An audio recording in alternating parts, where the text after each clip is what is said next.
Well, good morning, Mr Van Rompuy. You've been in office for 1 year, and in that time the whole edifice is beginning to crumble. There's chaos. The money's running out. I should thank you. You should perhaps be the pin-up boy of the Eurosceptic movement. But just look around this chamber this morning. Just look at these faces. Look at the fear. Look at the anger. Poor old Barroso here looks like he's seen a ghost.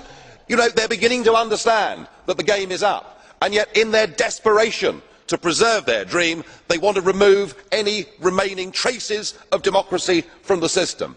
And it's pretty clear that none of you have learned anything. You know, when you yourself, Mr Van Rompuy, say that the euro has brought us stability, I suppose I could applaud you for having a sense of humour, but isn't this really just the bunker mentality? You know, your fanaticism is out in the open. You talked about the fact that it was a lie to believe that the nation state could exist in a 21st century globalised world. Well, that may be true in the case of Belgium, who haven't had a government for 6 months, but for the rest of us, right across every member state in this union, and perhaps this is why we see the fear in the faces, increasingly people are saying, we don't want that flag, we don't want the anthem, we don't want this political class, we want the whole thing consigned to the dustbin of history.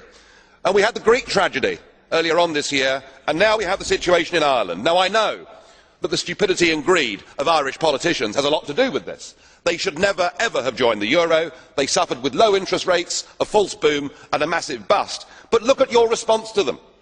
What they're being told, as their government's collapsing, is that it would be inappropriate for them to have a general election.